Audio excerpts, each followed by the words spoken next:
President George Bush, and we should put all our trust in him. He took an oath to do his best for our country. He is a man like and unlike any other man. President Bush has more pressure on him than any one person should be allowed to have. This letter from Brian Davis in Fort Walton Beach, Florida, is addressed to Saddam Hussein.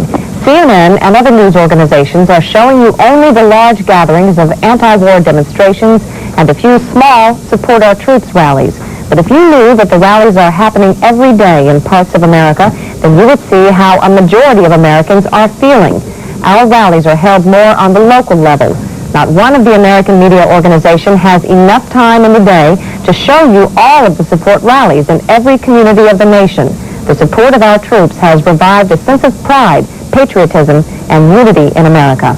From Texas, another open letter to Saddam Hussein. I am a 40-year-old mother. You are a coward, less than a woman.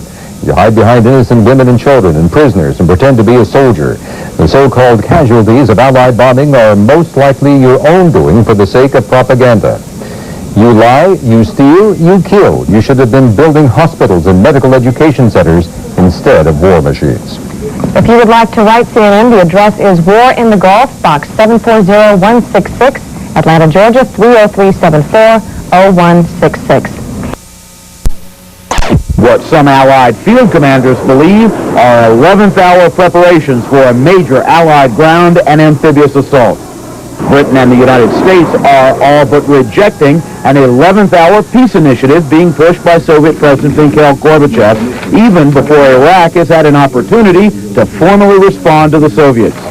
U.S. President George Bush says the Soviet plan falls far short of what would be required. The goals have been set out. There will be no concessions, not going to give. But nothing has yet happened which would incline us to agree to a ceasefire or pause in the conflict.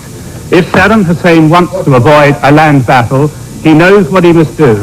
He has to withdraw unconditionally and immediately from Kuwait. Both Britain and the United States are complying with a Soviet request not to discuss the details of the peace plan. The Allies continue to insist on an unconditional Iraqi withdrawal from Kuwait. Iran says Iraqi Foreign Minister Tariq Aziz said on his way home with the Soviet plan that Iraq is serious about an unconditional withdrawal from Kuwait. When I talked to Mr. Tariq Aziz, he said that other elements and issues that we have raised are not conditions for our withdrawal. Allied bombardment of Iraqi forces in Kuwait continues, as if, says a senior Pentagon official, there was no peace plan on the table. Adding to the sense of an impending ground war, U.S. Defense Secretary Dick Cheney today expressed serious reservations about a Gulf War ceasefire. We're concerned that a ceasefire of some kind might create a situation in which he would be able to resupply his forces, move munitions down to units that are without munitions at present, perhaps reinvigorate his Air Force, take other steps that ultimately would result in significantly higher casualties than might otherwise be the case. The U.S. reports one of its A-10 Warthog attack jets was down, while on another mission, 2 other A-10s successfully hit a suspected Iraqi Scud missile launch site. British bombers continue hitting Iraqi airfields, among other targets. Allied commanders say air and ground fire have destroyed more Iraqi tanks and artillery positions. The Saudis say mine-clearing operations in the northern Persian Gulf are being stepped up, following Monday's run-in by 2 U.S. warships with Iraqi mines. The USS Tripoli remains in place in its amphibious assault support role in the northern Persian Gulf, with temporary repairs made to its mine damage. But the U.S. says its advanced guided missile cruiser Princeton is heading to port for repairs. Western reporters in Baghdad report the heaviest air attack in a week, as Allied bombs and cruise missiles pounded the Iraqi capital overnight. Al Hinman, CNN, reporting. President Bush's chilly response to the Soviet initiative has prompted little concern at the Kremlin. As the Soviets see it, it will be Saddam Hussein, not George Bush, who will ultimately accept or reject the plan. Steve Hurst reports from Moscow. Foreign Minister Alexander Besmertnik spoke to Parliament Tuesday and later sought to play down Washington's dismissal of the Soviet peace initiative. I don't see that it was a rejection. And despite Washington's downbeat diplomatic assessment, Mikhail Gorbachev's envoy to Iraq was very optimistic. British Prime Minister John Major agrees. He says nothing has happened that would prompt the Allies to call the ceasefire. Well, in response to all of this, the Soviets say it's up to Saddam Hussein, not George Bush, to accept or reject the plan. Iraqi Foreign Minister Tariq Aziz apparently has arrived back in Baghdad. He's briefed Saddam Hussein on the proposal. However, there is still no word on how the Iraqis are going to respond to this. Meanwhile, Iraq renewed its missile attacks on Israel today. Israeli officials say one missile carrying a conventional warhead landed in Israel. No reports of any damage or injuries. Israel is easing a curfew on Palestinians in the occupied territories, in effect since the beginning of the war. The Defense Ministry calls it the beginning of a return to normal life. But CNN's Linda Scherzer reports Palestinians are calling it anything but. Only some of the 500,000 Palestinian school children in the territories were allowed back to their classes today. Grades 1 through 4 in the West Bank, grades 1 through 3 in the Gaza Strip. It was the first time, though, since the war started, that the Army allowed anybody back. I am happy. There's open in the street, so I can see my friends, and I love to study. The curfew is slowly being eased throughout the occupied territories, but even though schools are back in session, Palestinians say that life is anything but normal. They are open, but there are too many towns and villages under curfew until now, and they are open just for the 4th grade. This pro-Iraqi demonstration is why the Israelis have kept such a tight grip on life in the territories. They fear that support for Saddam Hussein will provoke attacks against Israeli soldiers and civilians. The Scud missile has become an heroic symbol to the Palestinians, a symbol, they say, that someone had the guts to stand up to Israel. But these days, more Palestinians would prefer to be at their jobs than on the streets. The Army is now allowing about 15,000 Palestinian workers to return to their jobs in Israel, still only a small fraction of the 120,000 Palestinians who normally work there. The curfew has produced severe economic pressures, and Palestinians say that their situation is gradually growing worse. People really need to put together back some pieces of their lives in order to survive economically, socially, in terms of health and so on. The whole service sector has been struck down. The whole economy has been very, very seriously damaged. This has been the longest and most restrictive curfew imposed since the 1967 war. The curfew has put a lid on demonstrations, but it hasn't completely stamped out the violence. Yesterday, 3 Palestinians were killed in the territories, one by Israeli army gunfire. A second person was allegedly killed by a Jewish settler after the settler's car was stoned. And a third man, a Palestinian, was killed by his own people for allegedly collaborating with the Israeli authorities. And so, even with these curfew restrictions, the Intifada as an expression of violence continues. Linda Scherzer, CNN, Jerusalem. British military commanders say Royal Artillery has been pounding Iraqi targets. Yesterday was the first time the big guns of Britain have been used in the war. Pool correspondent Robert Moore has the story. Elsewhere, the talk is of diplomacy, but on this desolate border, for the second consecutive day, the sound is of war. Recently, the 8-inch howitzers have been used in service in the British Army for 30 years. This was the first time it had fired in anger. There was no mistaking that it was for real, and no mistaking the emotions felt by the gun crews. We're all scared. I mean, we're so close to the enemy. We're bound to be a little bit scared. You can ask any money, it's all that. The artillery raids are part of a major Allied effort to prepare the battlefield for a possible ground offensive. Commanders are not pausing from the planning, perfecting instead a detailed battle plan that can be put into action if the order is given. The targets were Iraqi artillery and command positions. Today there was no return fire from the Iraqis and no British casualties. There are likely to be more artillery raids in the next few days. But in the end, the Allies want to fight a campaign based on classical maneuver warfare, not on artillery duels. After the engagement, the gun crews race against the clock to pack up and leave the battlefield. There is here now a general sense that unless Iraq announces a withdrawal imminently, then the military action will reach a climax and the ground action will begin. This is Robert Moore for the British Television News Pool in Saudi Arabia. And still to come, Jan Hopkins joins us from the New York Stock Exchange with a look at the latest from Wall Street.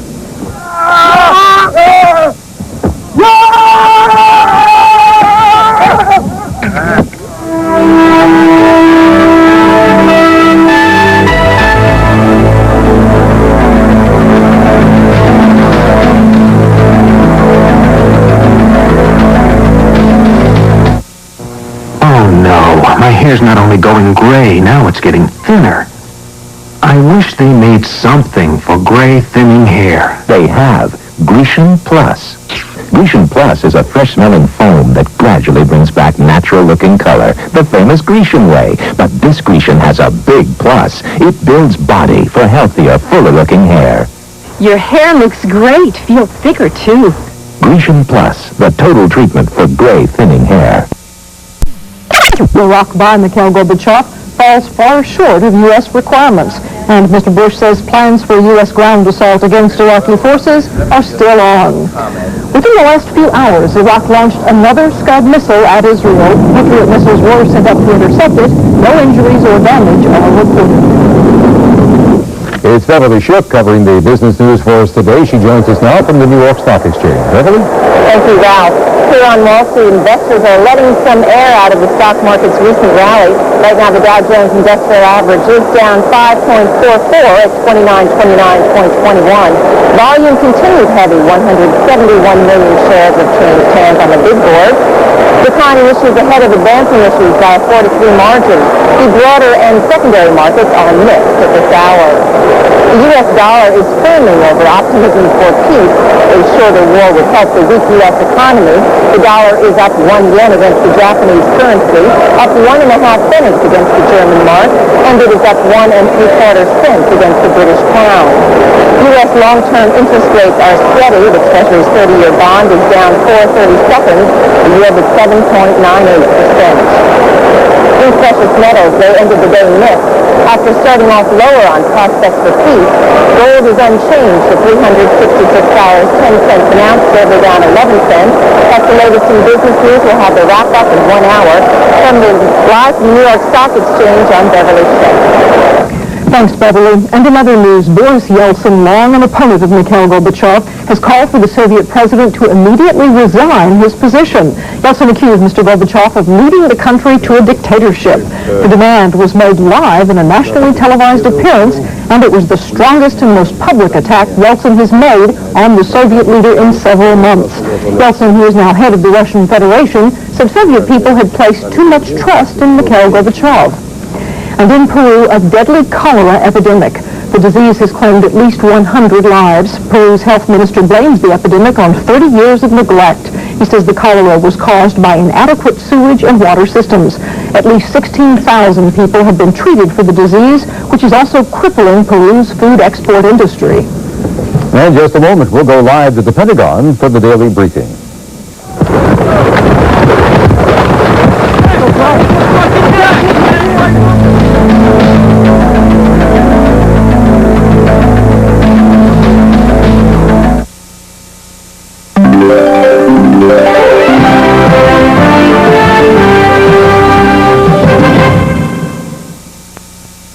At Cafe Bank in Hacienda Heights, our people are friendly, efficient, and personal. Our employees and our customers have made Cafe Bank a financial institution with a solid foundation. Since 1962, our assets have grown to $615 million, and we're rated as one of the top 20 banks in the Los Angeles area. We're a full-service bank with very competitive loan pricing and savings account rates. We're also open on Saturdays. Visit Cafe Bank on Gale Avenue at Hacienda Boulevard in Hacienda Heights.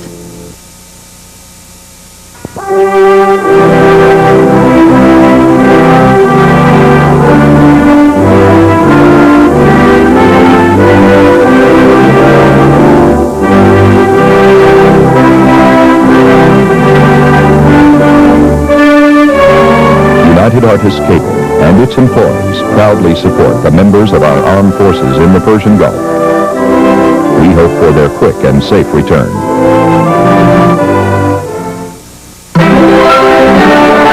This is CNN.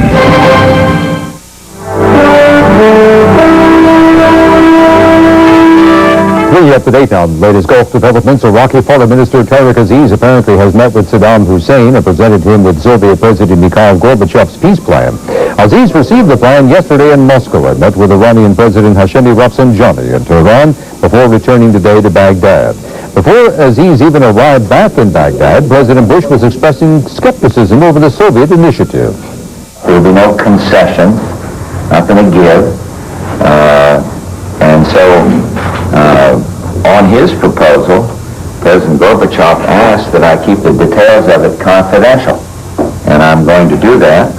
I will respect that request in the interest of thoroughly exploring the initiative. But very candidly, and I've been frank with him on this, while expressing appreciation for his sending it to us, it falls well short of what would be required. And the daily briefing at the Pentagon is just getting underway. Let's go there now. Here's Pete Williams. Keep that schedule. That will be our default date, unless we let you know otherwise. We'll stay with a 3 o'clock start time. Now, obviously, that's subject to some change depending on what's going on around town, and we'll try to keep you posted from day to day as we change that time. But starting tomorrow and continuing on then, we'll do these briefings every day at 3 o'clock instead of 3:30. On Saturday, those of you who were here will recall that Admiral McConnell was asked some questions, or perhaps it was Captain Harrington. Were you with us on Saturday? It was Admiral McConnell was asked some questions about whether Iraq had, in fact, tried to disguise any buildings to make it look like they'd received collateral damage, and he promised to check into that, and he has the results for you here today of that check. But we'll begin with a regular summary from General Kelly, and then proceed with Admiral McConnell, and then take your questions.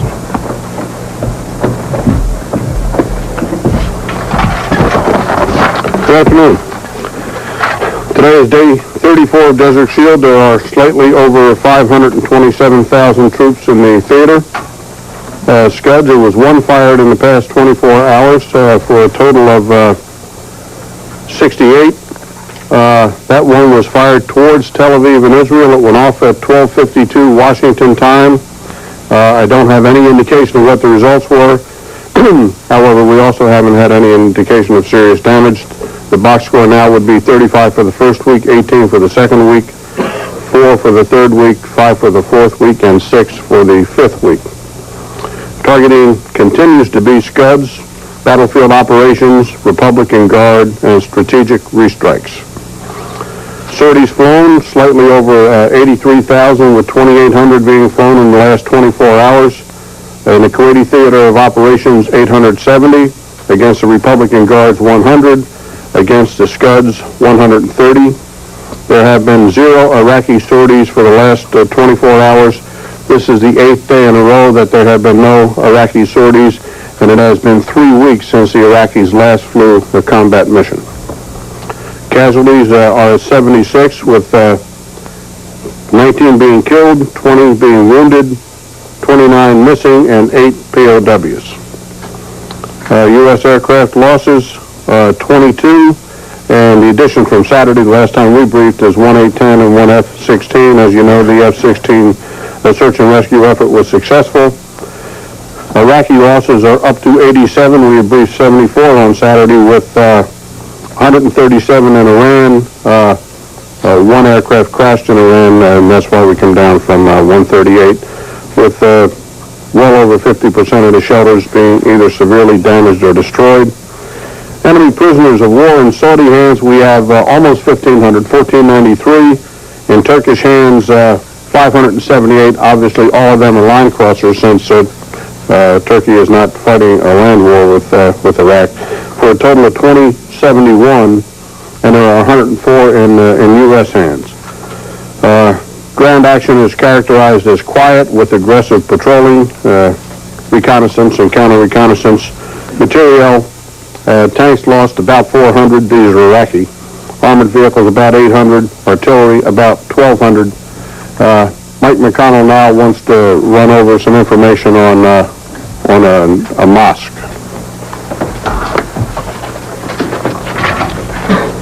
what I have for you are 4 charts. The first 3 will be sketches, and we'll walk through for you over time what transpired.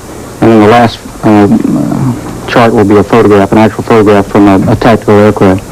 As you can see, this is a mosque in Basra. It's about 50 miles from the northern end of the Gulf, about 15 miles from Iran. And on the 7th, when this information was obtained, you can see a bomb crater located in this position. This is the mosque. It's intact. There was a military target about a half a mile from this location. One of the bombs went long and landed in this position. Notice again the date on the 7th. On the 8th, with that bomb crater that I mentioned to you occurring on the 30th of January, we noticed overnight demolition of the mosque. Now, I apologize for the orientation on the presentation here, but this is a representation of the information available to us, and we're looking at it a little bit differently. In this picture, the bomb craters on the bottom side, and here are the bomb craters on the top side of the chart. Admiral, roughly how far from the dome is the crater? It's approximately 100 meters. Notice there's some buildings in this location, and I'll show you those in just a moment in the photograph. They're still undamaged. Now, what we notice about this image, this portrayal here, is that the top portion of the dome of the mosque is undamaged, other than that the dome has been removed. It's perfectly spherical. The damage that was inflicted here probably was by demolition, and it did not occur from a bomb strike. If there had been a bomb involved, there would have been some cratering. The debris that would have been left would have been sizable in chunks, and we can tell from the information available that there's no debris down on the top of this building, which is in fact lower than the original structure. Apparently what happened, on the 7th it's intact. On the 8th it was deliberately destroyed, and most of the debris was removed, and you'll see that a little more clearly when we move on to the photograph. The next depiction I have for you is on the 11th of February, and I want to take you back just for a second because this is the same orientation. Now we have the bomb crater here to give you a little better perspective, and we have good, clear representation of exactly what happened in the mosque courtyard. And it's very tidy, and it's probably best seen in the photograph which will come up next. This is from a tactical airplane that went back in response to your question to show you the evidence. And you can see here the bomb craters in this position, and you can tell by examining the photograph, and you can examine it later and a little closer, about how neat and tidy the damage that was inflicted, what the result is. No crater, no burn marks, and the debris has been leveled out and moved away. On the 11th, the international news organizations were invited down to Basra to look at this damage and what was reported to be other damage. And we believe, although not sure, that the news media was out in this area looking back across, and I would highlight for you the minaret. The minaret is higher than the dome, but is left undamaged, so highly unlikely that a bomb would have caused that. One other thing I would mention is that there are several claims of collateral damage in Basra. In the Iraq-Iran war, a war that resulted in almost 500,000 deaths and at least 1 million casualties, this city, Basra, was subjected to heavy bombardment, more than any other city. So sorting out collateral damage in Basra would be an extremely difficult undertaking because it is, in effect, a destroyed city as we go in the current operation. Yes. Yeah, 2 questions, one to each of you. First of all, is it inconceivable that the bomb that was dropped might have damaged the dome of the mosque so that it had to be then dismantled because it was going to fall over or something like that? Yes, it is. And the reason I say that is you see this building in this location, the building there, so that it's shielding the mosque. And bear in mind that this crater occurred on the 30th of January. We have evidence that this mosque is intact on the 7th. And you can see here on the 18th in the photograph. And the question to you, General Kelly, what can have changed in Baghdad over the last 5 weeks to mean you had to launch such a very heavy bombing raid yesterday that presumably wasn't necessary on previous days? Well, we heard those reports on television and looked into it, and there were not exceptionally heavy bombing raids on Baghdad last night. As a matter of fact, it continued at about a level of effort. Well, there were a number of things that were said that we can't verify. For example, some missiles being used, and certainly can't verify that. As a matter of fact, we haven't fired a Tomahawk missile in a number of days. I'd like to ask if the picture appears as if they've just come in and sheared off a couple of stories. Is that what you think happened? That's exactly what we think's happened. And recall that when the media was invited here, this was advertised as collateral damage, but an examination of the photography would tell you that it was done in a very deliberate way. Now, when you guess why they would damage the dome foundation but not the courtyard, which looks very intact there? I only could venture a guess. The intent here was to show a religious facility and to claim collateral damage when we in fact know for absolute certain that it was not inflicted by coalition air. Do you have any photographs of their workmen actually doing the demolition? No, we do not. As I tried to emphasize early on, the information we have on the 7th it's intact and the 8th it's been destroyed, and apparently was done at night and very hastily. What type of military target was that, and what type of bomb was located? The military target that's half a mile away was a command and control facility. I wanted to tell you about the quality of command and control that they can reach all the way down to Basra after 3 weeks of attempting to destroy the command and control. And they're able to do that overnight, over a 24-hour period. We've said from the very beginning their engineers were quite good, and we see them operating in the field, and this could have been a local option, I don't know. It doesn't take a lot of command and control, and they have excellent engineers, so it's well within the realm of likelihood. Yes, sir. General Kelly, first place, you said 400 tanks. Did you mean 1,400? 1,400. I'm sorry if I said 400. When Secretary Cheney testified just this afternoon on the bill, he made reference to briefings that members of the House Appropriations Defense Subcommittee have received in Saudi Arabia, in which they have been told that there had been a 30% degradation of the Iraqi forces in the Kuwaiti theater. And one of the members of the committee said that actually the Secretary was being conservative, and the figures they had been given were 10 to 15% higher than that. Can you clear that up for us? What are the estimates in theater now of the percentage degradation? What we are giving you very obviously are the estimates that we're getting from the theater. We're not expanding or contracting them at all. We believe that the estimates are pretty valid, bearing in mind that we are only reporting what we are sure of, not other damage that may have occurred. I think I didn't see the Secretary's testimony today because I was preparing for something else. But I did see him on TV on Friday where he said he felt the estimates were accurate, possibly somewhat conservative, but the other numbers I can't address because I don't know anything about them. I'm not questioning the accuracy. You just had a point of clarification. You said 30 to 40%. If you do these numbers, artillery is 40, the other two are 30. So it's consistent. So you said it was a variance of 30 to 40% or a decrement to their equipment of 30 to 40%. Now, I'm not asking you a question about whether there's a difference between different agencies. All I'm asking you is there a CENTCOM estimate on the percentage degradation in the overall capability of the Iraqi army? That seems to be what these members of the House Appropriations Subcommittee were given. And if so, what is that? Well, if you start with, say, 4,200 tanks and we've destroyed 1,400 of them, you can get a percentage of degradation. 30%. The problem with doing that is it's not a straight line calculation. We've said a number of times that it's the entire system that the commander has to look at. I thought that's the impression from these quotes from the hearing today is that that's what they were being given, this overall impression, not just as a line degradation in number of tanks, but the overall degradation of the Iraqi army. I can't answer it because it's new information to me, and I don't know what they were briefed, and they're alluding to something, and I don't know who briefed them. I can tell you that what we're representing here is the CENTCOM estimate.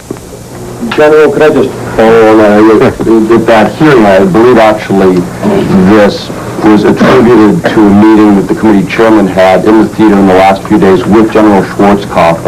He described 5 hours of briefings, and Cheney was talking about serious damage to heavy forces being at approximately 30 to 40%. The chairman said, in fact, they're being modest. It's 10 to 15% higher than that. Now, can you help us with that at all? If that's what the Secretary of Defense and the Chairman of the Joint Chiefs of Staff... Oh, no, I can't help you with that at all.